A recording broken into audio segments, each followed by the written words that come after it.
بسم اللہ الرحمن الرحیم۔ ویلکم بیک ناظرین گرامی، پروگرام میں وقفہ کے بعد دوبارہ آپ کی خدمت میں حاضر ہیں۔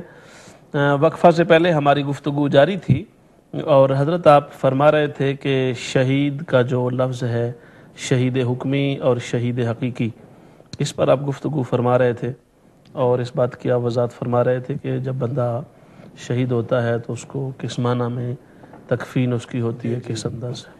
تو وہ جو انہوں نے معیار اس کا بنایا ہے کہ ان فرماتے میرے نزدیک ایسا نہیں ہونا چاہیے، وہ حکم ہے شہید حقیقی کے لیے۔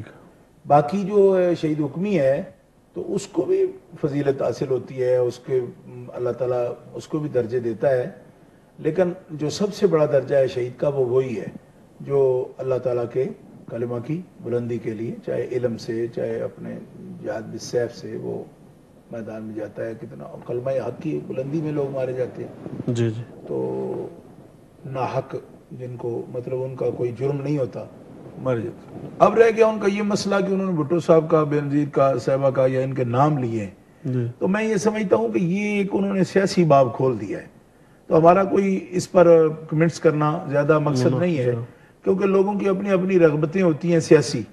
تو اس سلسلے میں صرف یہ کہوں گا کہ اب دیکھو ایک پارٹی کی طرف سے یہ ان کو شہید کہا جاتا ہے، ٹھیک ہے، جب ان کا دور تھا ہمارے فوجیوں کا دور آ جاتا ہے مارشل لاء وغیرہ کا، تو جنرل ضیاء الحق صاحب شہید ہوتے ہیں، ٹھیک ہے جی، اور اس طریقے پر مطلب یہ ایک سیاسی جو ہے نا دور ہوتا ہے، اس کے اندر یہ لوگ ان کو شہید کہتے ہیں۔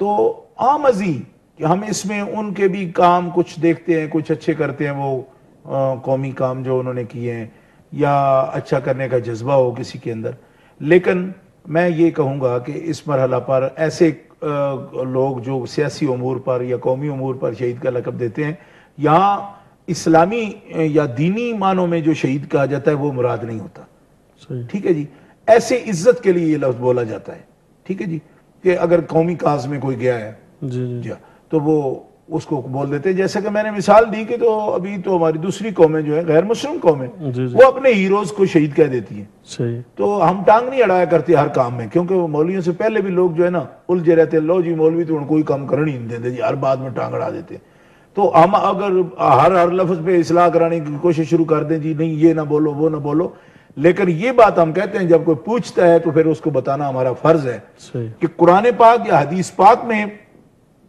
قتیل فی سبیل اللہ یا شہید فی سبیل اللہ کی جو شان بیان کی گئی ہے، اس سے اس کی جو تعریفات ہیں وہ دینی، وہ جن پر صادق آتی ہیں وہی مراد ہوتے ہیں اس سے۔ باقی اب یہ ایک استعارہ بن گیا ہے کہ قومی کاز کے لیے بھی کوئی جاتا ہے یا اعلیٰ کاز کے لیے جو بھی جاتا ہے تو وہ تو مسلم رہ گئے، غیر مسلم میں آپ کو بتا دیا کہ کتنے لوگ ہیں ان کے لیے یہ لفظ بول دیتے ہیں، وہ لوگ بولتے ہیں جن کے یہاں کوئی شہید کی کوئی تعریف ہے ہی نہیں، یہ لفظ ہی اتنا عزت کا بن گیا ہے شہید۔ میں تو یہ سمجھتا ہوں کہ وہ شہید جو اللہ کے مقبول بندے ہیں، انہوں نے اس لفظ کو جو احادیث مبارکہ میں بولا گیا تو اتنی عظمت دے دی ہے کہ اب جو ہے نا جہاں بھی حریت کی بات آتی ہے، قومی کاز کی بات آتی ہے، اعلیٰ اقدار کی بات آتی ہے، تو پھر لوگوں کو جچتے نہیں کوئی لفظ، اس لیے وہ بول دیتے ہیں یہ بات، اگرچہ وہ تعریف شرعی کے طور پر اس پر لاگو ہوتے ہوں یا نہ ہوتے ہوں، یہ بات۔ تو غازی علم الدین شہید کے لیے جو لفظ بولا جاتا ہے اس پہ آپ کیا فرمائیں گے؟ وہ تو جناب اگر شہید نہیں ہے تو کون شہید ہوگا؟ جو شخص ناموس مصطفیٰ کے لیے، نبی کریم صلی اللہ تعالیٰ علیہ وسلم کی عزت کی حفاظت میں، تحفظ میں جس نے اپنی جان کا نذرانہ پیش کیا ہو، اور پھر اس کی قبولیت کا بھی یہ عالم ہو کہ سرکار دو عالم علیہ السلام کی جاگتے ہوئے انہوں نے زیارت کی ہے۔ اللہ کے حبیب صلی اللہ تعالیٰ علیہ وسلم نے جیل کی کال کوٹھڑی میں غازی علم الدین کے جو احوال پر کتاب لکھی گئی ہے اس کے اندر یہ موجود ہے کہ انہوں نے جاگتے ہوئے اللہ کے حبیب صلی اللہ علیہ وسلم کی زیارت کی ہے، یعنی اس سے بڑی کیا بشارت ہو سکتی ہے کہ جو شخص جو ہے اتنا حضور کرم فرمائے تو اس کی قبولیت میں تو کوئی شک و شبہ ہی نہیں ہو سکتا۔ یہ تو سب سے بڑا کاز ہے جی، اللہ کے محبوبوں کی عزت و عظمت کی حفاظت میں جو شخص جان دی جس نے، تو بہت بڑا کاز ہے یہ، اس سے بڑا کیا کاز ہوگا جی۔ ان کے لیے بالکل وہ حقیقی ہیں، ان کے لیے تو کوئی حکمی والی بھی بات نہیں۔ جزاکم اللہ۔ مسز خان صاحبہ نے والسر سے یہ سوال کیا آفیر، انہوں نے پوچھا کہ اگر کسی کا ایک بیٹا ہو اور اس کی 3 بہنیں ہیں تو وہ ایک ہی بیٹا ہے جو خود زیادہ کمانے کے بھی قابل نہیں ہے، تو اگر اس کی بہنیں اپنا وراثت کا حصہ اس کو ہبہ کرنا چاہیں، دینا چاہیں، تو اس کا شریعت میں کیا حکم ہے؟ دیکھیے، جو شخص بھی کسی چیز کا مالک ہے، ورثے سے جو چیز کسی کو ملتی ہے، یعنی اپنے ماں باپ سے یا شوہر سے کسی عورت کو حصے میں کوئی چیز ملی ہے، تو ماں سے باپ سے کچھ ورثے میں ملی ہے، تو وہ اس کا جائز شرعی حق ہوتا ہے۔ ہر شخص جو ہے وہ اپنے ملک میں سے، مال ایک ایسی چیز ہے کہ اگر وہ زکوٰۃ اس پر فرض ہے، صدقات دینے اس پر فرض ہیں، اسی طرح اگر وہ کسی کو گفٹ دیتا ہے، ہبہ کرتا ہے، کپڑا کو دیتا ہے، مال دیتا ہے، مکان دیتا ہے، جتنی کسی کی حیثیت ہے، کوئی کسی کو گفٹ دینا چاہے تو اس پر کیا پابندی ہو سکتی ہے؟ شرعاً بھی کوئی پابندی نہیں ہے، ہبہ جائز ہے، لیکن ہبے کے اندر تبلیغ ضروری ہوتی ہے۔ عمل یہ مکمل تب ہوتا ہے کہ دینے والا دے اور جس کو دیا جا رہا ہے اس کو مالک بنا دے اس کو، ورنہ پھر یہ فتنہ پیدا ہوتا ہے۔ ایسے ہی اگر اس تبلیغ نہ ہو سکے دوسری طرف سے اور ہبہ آدھا اس کا عمل رہ جاتا ہے، تو پھر وہ باقی کوئی حقدار ہوں گے، وہ خام خواہ اس میں فتنہ فساد کریں گے۔ تو ہبے کی تکمیل کرنی چاہیے کہ دوسری طرف سے اس پر قبضہ جو ہے نا وہ ہو جائے، جس کو ہبہ کیا گیا ہے۔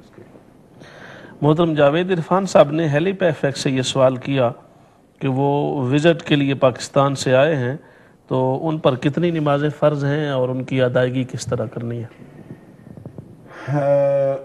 کیا نام بتایا آپ نے جی اس بھائی؟ جاوید عرفان صاحب۔ جاوید عرفان صاحب، آپ تو تقریباً اگر اسلام آباد سے آئے ہیں تو میرا اندازہ ہے کہ 7,000 کلومیٹر دور آپ چلے آئے ہیں، تو 57.5 میل پر ہی قصر شروع ہو جاتی ہے، یعنی صرف 57.5 میل پر قصر شروع ہو جاتی ہے۔ اور یہاں مانچسٹر سے جب فلائٹ اٹھتی ہے تو میں نے ایک دفعہ اعلان سنا ہے کہ اسلام آباد 7,000 کلومیٹر ہے۔ جی جی، تو 7,000 کلومیٹر میں تو بڑی بڑی قصریں کر دی آپ نے، اتنا لمبا سفر کر کے آئے ہیں۔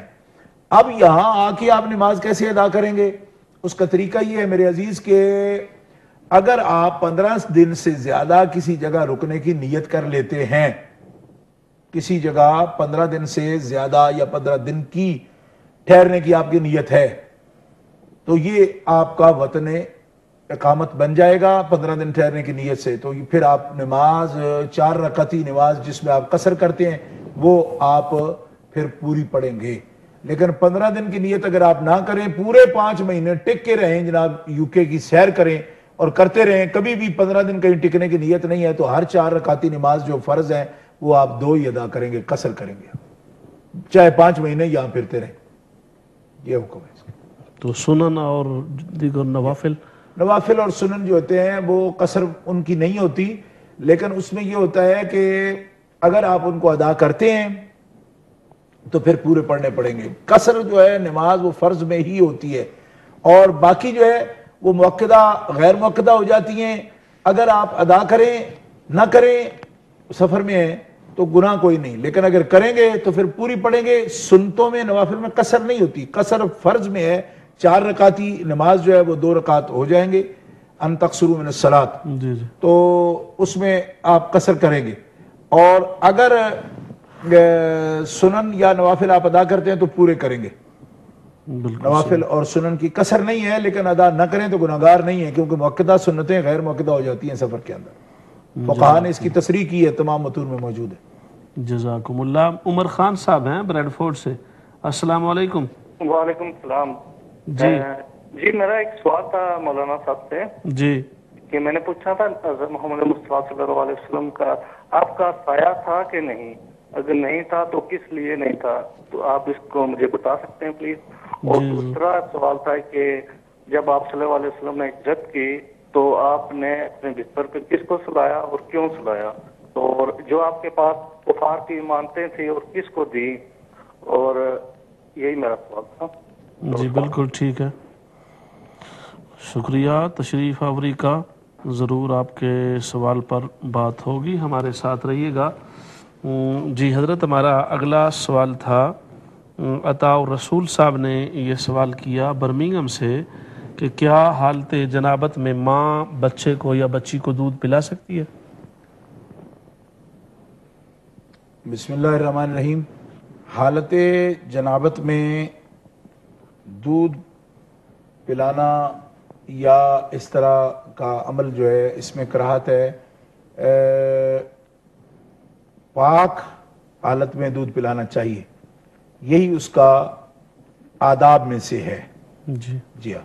لیکن اگر کوئی ایسی اضطراری حالت ہو، اضطرار کی حالت یہ ہوتی ہے کہ جنابت سے فوری وہ کسی تکلیف کی وجہ سے یا اس وجہ سے نہ نکل سکیں، تو بھی اس میں احتیاط یہ ہے کہ تیمم یا وضو ان کو کر لینا چاہیے. تو ورنہ پھر اس میں جو ہے نا ایک درجہ کراہت ہے اور اس میں بے برکتی ہوتی ہے بچے کے لیے. جزاکم اللہ. دوسرا ان کا سوال یہ لیکن تھا، دودھ پلیت نہیں ہوتا اس سے، یہ نہ سمجھ لیا جائے. جی جی جی دودھ پاک ہوتا ہے دودھ پاک. مگر یہ آداب کے خلاف ہے. خلاف ہے، جی. کراہت ہوگی اس میں، بے برکتی بھی ہوگی بچے کے لیے. جا تو اس میں اگر کوئی مجبوری ہو ایسی، سب بیمار بھی ہو سکتی ہیں اس حالت میں، عورت بیمار ہے کہ اس کو اپنے تو پانی کا استعمال نہ کرے تو تیمم کریں اس سے. جی بالکل صحیح. جی. مقداد کا معنی انہوں نے پوچھا، لفظ مقداد کا معنی کیا ہے؟ جی ایک خاص کھانے کا نام ہے کہ اس کے جہاں ظرف ہے اس کو کہتے ہیں. عرب میں یہ ہوتا ہے. جزاکم اللہ. اظہر بیگ صاحب نے پوچھا حضرت یہ سوال کہ دجال کے آنے کی علامات کیا ہیں؟ بے شمار علامات کئی ہیں. اشراط الساعہ جو مشکات شریف سے لے کر ساری علامات قیامت کا جو بیان ہے نبی کریم علیہ الصلوۃ والسلام نے، تو مسیح دجال جو ہے اس کی علامات نبی کریم علیہ الصلوۃ والسلام نے قرب قیامت کی بیان کی ہیں. اس کے جسمانی علامات بھی، اس کی سواری کی کیفیات بھی، اور اس کے ساتھ اس کے اختیارات بظاہر جو ایک شوبدہ ہوگا اس کے پاس، اس کا بھی بیان فرمایا ہے.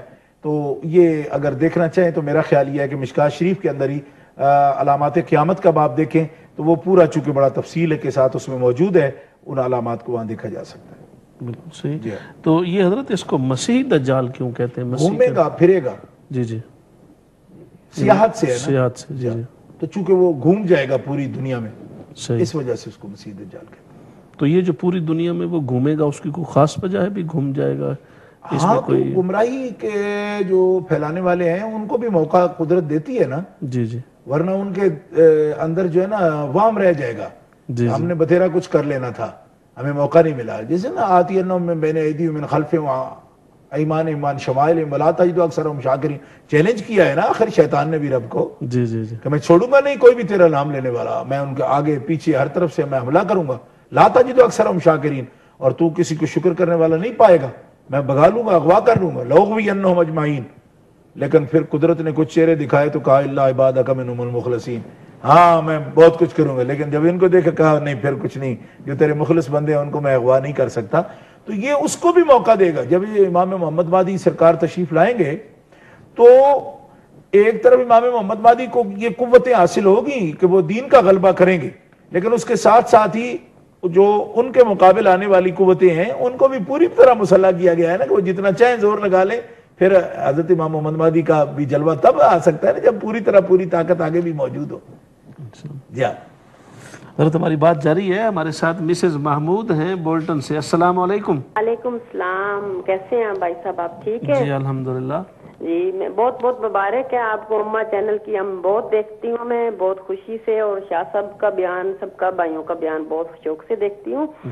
اور میرا سوال تو چھوٹا سا ہے کہ یہ جو خواتین نماز پڑھتی ہیں تو ہتھیلیوں سے لے کے کونیوں تک زمین پہ ہاتھ لگنے چاہیے یا زمین سے اوپر رہنے چاہیے؟ اور دوسرا سوال مجھے یاد بھی نہیں رہا ابھی تک. شاہ صاحب کا بہت ماشاءاللہ پروگرام اچھا ہوتا ہے، بہت خوشی ہوتی ہے کیونکہ ہم لوگ اتنے پڑھے لکھے نہیں ہیں تو بہت ساری معلومات حاصل ہوئی ہیں ہمیں، اور اتنی زیادہ خوشی ہوتی ہے کہ ہم مطلب اتنے پڑھے لکھے نہیں ہیں تو بہت ساری باتیں اچھی لگتی ہیں، پھر غلطیاں نکلتی ہیں ہماری. تو اللہ تعالیٰ شاہ صاحب کو اور آپ کو اور سب بھائیوں کو جتنے بھی مدد کرتے ہیں امہ چینل پہ آ کے سب ہماری اللہ تعالیٰ سب کو بہت ساری زندگی دے اور کامیابی دے. بہت ساری دعائیں آپ سب کے لیے. اور شاہ صاحب کے پروگرام تو میں عموماً جامعہ لیگیا میں بھی دیکھتی ہوں یا مسجد غوثیہ میں بھی دیکھتی ہوں. تو پہلے تو مجھے ڈر لگتا تھا، میں نے کہا شاہ صاحب بہت سخت ہیں. ابھی ماشاءاللہ بہت اچھی ان کی باتیں انڈرسٹینڈ ہو گئی ہوں نا تو پھر بہت اچھا لگتا ہے نا. بہت پیارے انداز سے مسئلے اور ہر مسئلہ بالکل صحیح صحیح بتاتے ہیں. جزاکم اللہ. جزاکم اللہ. تو بہت خوشی ہوتی ہے, اتنی خوشی ہوتی ہے کہ کام سب پڑے رہتے ہیں, ہم پورا پروگرام دیکھنے بیٹھ جاتے ہیں, کتنا کتنا ٹائم لگ جاتے ہیں. تو گھر میں میرے بزرگ ہیں, میری ساس ہیں, وہ بھی دیکھتے ہیں, ان کو بھی سمجھانا پڑتا ہے, یہ بات بتا رہے ہیں, اور لیکن بہت زیادہ خوشی ہوتی ہے. ہماری بہت ساری دعائیں ہیں شاہ صاحب کے لیے بھی اور آپ سب کے لیے, جتنے بھی بھائی آ کے ادھر سب باتیں بتاتے ہیں, بیان بتاتے ہیں. تو اللہ تعالیٰ آپ کو زندگی تندرستی دے اور بہت ساری کامیابی دے. میری بہن, اللہ تعالیٰ آپ کو سلامتی دے, آپ کو دین و دنیا میں عزت و وقار عطا فرمائے. بچوں کے لیے اسپیشل شاہ صاحب کو بھی بولیں اور آپ بھی دعائیں کریں, اللہ تعالیٰ میرے بچوں کو نماز کی پابندی کرنے کی توفیق عطا دے. اللہ تعالیٰ آپ کو جی ضرور انشاءاللہ آپ کے لیے بھی دعا کریں گے, سبھی بہنوں اور بھائیوں کے لیے دعا کریں گے, سب مسلمانوں کے لیے دعا کریں, انشاءاللہ ہر وقت دعا کرتے ہیں اور مزید بھی کریں گے. آپ کا تشریف لانے کا بہت شکریہ, بڑی پیاری آپ نے گفتگو فرمائی, بہت مہربانی, شکریہ. اللہ بڑی تعالیٰ پیاری آپ نے دعائیں بھی کی. اللہ پاک ہماری ساری بہنوں کو اور بھائیوں کو اپنی بارگاہ سے برکتیں عطا فرمائے. اور آپ جتنے لوگ بھی ہمارے محترم بھائی اور بہنیں اس طرح کے جذبات اور محبت کے جذبات کے ساتھ ہمارے ساتھ امہ چینل سے وابستگی رکھتے ہیں, علماء کرام سے, اللہ پاک سب کو برکتیں عطا فرمائے. اور شاہ صاحب سخت نہیں ہیں, امہ چینل پہ آ کے تو بالکل ہی نرم ہو گئے ہیں, ایسی بات نہیں ہے. الحمدللہ آپ میں انشاءاللہ مزید نرمی بھی ہے. صرف ابھی آج آپ نے دیکھا سوالات جب آ جاتے ہیں, کوئی ایسا سوال ہوتا ہے تو اس میں ایک غیرت ایمانی کے جذبات کا اظہار ہوتا ہے, وہ سختی نہیں ہوتی. محسوس ہوتا ہے بھی شاید کو وہ سختی والی بات ہے, تو سختی نہیں ہوتی. سوال کا موڈ ہوتا ہے تو اس کے مطابق بات ہوتی ہے. اللہ پاک ہم سب کو اپنے دین متین کی برکتوں سے مالا مال فرمائے. جی حضرت, ہماری گفتگو جاری تھی اور اظہر بیگ صاحب کا سوال تھا دجال کے حوالہ سے. آپ فرما رہے تھے کہ وہ چونکہ سیاحت کرے گا پوری دنیا میں, تو زمین میں پھر جائے گا, جی تو اس وجہ سے اس کو احادیث میں بھی جی جی یعنی مسیح چونکہ حضرت عیسیٰ علیہ السلام کے نام کے ساتھ بھی آتا ہے, جی جی تو اسی وجہ سے کہ وہ بھی بہت تیز سفر کریں گے پوری زمین پر, اور ان کے پاس جو گھوڑے ہوں گے تو ان کے ساتھ نمائندے ہوں گے, بڑی سرعت کے ساتھ زمین پر پھیل جائیں گے. نبی کریم علیہ السلام نے فرمایا کہ میں یہاں ابھی بیٹھ کر, بخاری شریف میں حدیث ہے کہ میں مسیح کے جو عیسیٰ مسیح کے گھوڑے ہیں جن پر وہ سفر کریں گے, اور تیز ترین, اور دنیا کے نبی پاک فرماتے ہیں دنیا کے ہم خیر و فوارثہ, دنیا کے جو بہترین گھوڑ سوار ہیں وہ حضرت مسیح کے ساتھ ہوں گے. اور حضور فرماتے ہیں کہ میں ان کو گھوڑوں کو بھی دیکھ رہا ہوں, گھوڑوں کے رنگ دیکھ رہا ہوں, الوان خیولہم, یعنی ان کے گھوڑوں کے رنگ بھی ابھی یہاں بیٹھے ہوئے قرب قیامت میں آنے والے ہیں. نبی کریم کی صحیح حدیث ہے, آپ فرماتے ہیں کہ میں ان کے سوار دیکھ رہا ہوں, سب سے بہترین سوار ہیں دنیا کے جو اللہ تعالیٰ جل شانہ نے حضرت مسیح عیسیٰ ابن مریم کے ساتھ کیے ہیں. اور جن گھوڑوں پر وہ سوار ہیں ان گھوڑوں کو پہچانتا ہوں, ان کی گھوڑوں کی نسل بھی پہچانتا ہوں, اور ان سواروں کو بھی پہچانتا ہوں, ان کے آباء و اجداد کے نام بھی پہچانتا ہوں. سبحان اللہ, سبحان اللہ. تو اور لعارف اسماءهم واسماء آبائهم والوان خیولہم, میں ان کے نام پہچانتا ہوں, ان شاہ سواروں کے ماں باپ کے نام جانتا ہوں, حتیٰ کہ ان کے گھوڑوں کے رنگ پہچانتا ہوں. ہم خیر و فوارثہ, وہ سب سے بہترین گھڑ سوار ہیں دنیا کے جو مسیح کے ساتھ ہوں گے, مسیح عیسیٰ ابن مریم کے ساتھ. اور یہ تو مسیح دجال والا جو ہے یہ تو گدھے پر بیٹھا ہوگا اور سفر کرے گا. لیکن خدا کی قدرتیں ہیں, دونوں طرف سے اس نے ڈیل بھی دے رکھی ہے, ادھر اور ادھر رہنمائی کرنے والوں کو بھی اس طرح تیزی